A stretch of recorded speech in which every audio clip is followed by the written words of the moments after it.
मैं बात करना चाह रहा हूं फिलहाल एक बार सगे भाई बहन के बारे में। हम इनसे कैसे डील कर रहे हैं आज तक और हमें कैसे डील करना चाहिए। तो उसके लिए सबसे पहला पॉइंट हमारे लिए ये है कि क्या हम अपने सगे भाई बहन को वैसा ट्रीट करते हैं जैसा कि हम किसी गेस्ट को ट्रीट करते हैं? डेफिनेटली नहीं। हमारे घर में जब गेस्ट आते हैं तो हम लोग इतने ज्यादा डिसिप्लिन नजर आते हैं। हमारे पूरे घर के सभी लोग ऐसे लगते हैं जैसे कि इस दुनिया में हमसे ज्यादा समझदार, हमसे ज्यादा शिष्ट कोई और फैमिली ही नहीं है। यानी कोई शोर नहीं घर पे, सब कुछ एकदम सिस्टमेटिक तरीके से रखा होता है।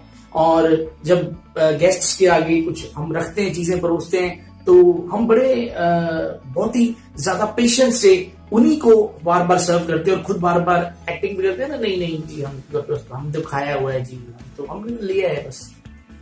और अगर गेस्ट से कुछ टूट जाए तो उसको कुछ नहीं कहते, कोई बात नहीं, हो जाता है। यानी हमारा जितना भी खाने का मन हो किसी चीज को, हम खुद पर कंट्रोल रखकर सामने वाले को देते नहीं, आप खाइए कोई बात नहीं। और आपकी कोई कीमती चीज भी अगर गेस्ट से टूट जाए तो भी आप अपने आप पर कंट्रोल रख लेते। लेकिन अगर आपके घर के किसी फैमिली मेंबर से कोई चीज टूट जाए, कोई भाई बहन से कोई चीज टूट जाए, तो फिर आप कैसे रिएक्ट करते हो, या एक जनरल फैमिली मेंबर कैसे रिएक्ट करता है, समझा।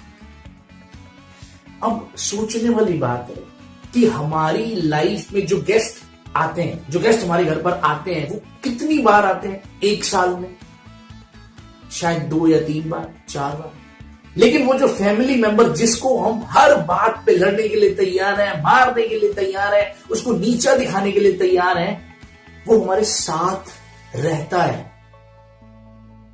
तो अगर मैं कहूं कि जरूरत पड़ने पर क्या आपका फैमिली मेंबर, आपका सगा भाई बहन आपके लिए कुछ भी कर सकता है?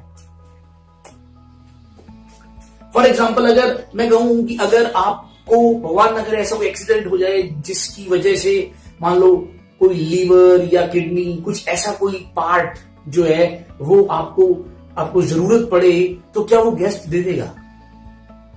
नहीं। क्या आपका सगा भाई बहन आपको वो पार्ट देगा? अगर ऐसी कोई सिचुएशन आ जाए तो डेफिनेटली यस होगा आपका आंसर। चाहे आप कितने भी आपस में लड़ रहे हैं, बहस कर रहे हैं, लेकिन अगर लाइफ में ऐसी कोई सिचुएशन आ गई तो आप खुद आगे बढ़ के अपनी बॉडी का कोई ऑर्गन जो है वो ट्रांसप्लांट करने के लिए अपने भाई बहन को देंगे। गाइस, ऐसा क्यों होता है कि हमें हमारे फैमिली मेंबर्स के प्रति प्यार तब जागता है जब वो बीमार होते हैं या जब वो किसी प्रॉब्लम में आ जाते हैं, और जब वो सही होते हैं हम फिर वैसे ही हो जाते हैं। तो क्या प्यार जगाए रखने के लिए मतलब किसी ट्रेजेडी का होना जरूरी है? कोई ट्रेजेडी होगी, कोई दुख आएगा, मुसीबत आएगी किसी पे, तो ही हम वो प्यार दिखा पाएंगे। गाइस, घर में अलग अलग मेंबर्स होते हैं और सबका अलग अलग नेचर होता है। तो nature is not proportionate to love. यानी एक इंसान का नेचर कैसा भी हो, तो इससे हम ये नहीं कह सकते कि वो प्यार ज्यादा करता है हमसे या कम करता है, क्योंकि कोई इंसान एक्सप्रेस करता है अपनी फीलिंग्स को, कोई नहीं करता। तो लेकिन अगर 2 भाई अगर आपस में तो घर पे लड़ रहे हैं, लेकिन अगर किसी को कोई बाहर वाला आके पीटेगा ना, तो अपनी लड़ाई भूल के वो उसको पीटेगा। अंदर से एक गुस्सा, एक जलजला उठेगा भी, कैसे हाथ लगा दिया तूने मेरे भाई को, कैसे छेड़ दिया तूने मेरी बहन को, चाहे जितना मर्जी आप नोकझोंक चलती है। इसी वजह से गाइस कहा जाता है blood is thicker than water. खून के रिश्ते इतनी जल्दी नहीं टूटते। हमारे यहां एक कहावत है कि जब कोई अपना मारता है ना तो छाया में फेंकता है। यानी उसकी लाश को धूप में नहीं फेंकता, छाया में फेंकता है, क्योंकि आखिर तो अपना ही था ना। मतलब ये सिर्फ एक मेटाफर है ये बताने के लिए कि खून के रिश्ते जो होते हैं ना, वो खून के रिश्ते ही होते हैं। अब गाइस, अगर आप चाहते हैं कि जो नोक झोंक होती रहती है, देखो नोक झोंक जरूरी है, लेकिन जब वो जरूरत से ज्यादा हो जाती है तब रिश्ते खराब हो जाते हैं।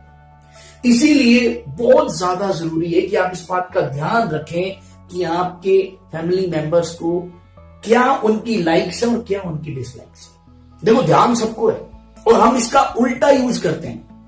हमें पता है किसी को क्या पसंद है और किसी को क्या पसंद नहीं है, लेकिन हम उल्टा ही काम करते हैं। जो मतलब सगे भाई बहन को जो चीज पसंद नहीं है हम जानबूझ के काम ही वही करते हैं ताकि चिढ़े, उसे गुस्सा आए और आपको मजा आए।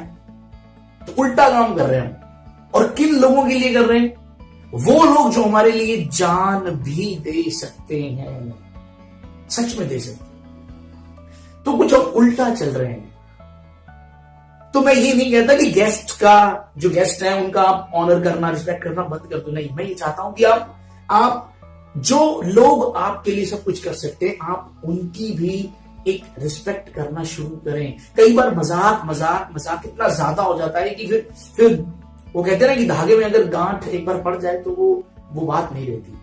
तो ये वो लोग हैं जो आपके लिए सब कुछ कर सकते हैं। तो आप इनकी लाइक्स डिसलाइक्स का ध्यान रखिए और इनसे अच्छे से डील कीजिए। ओके गाइस, अब हम बात करने वाले पेरेंट्स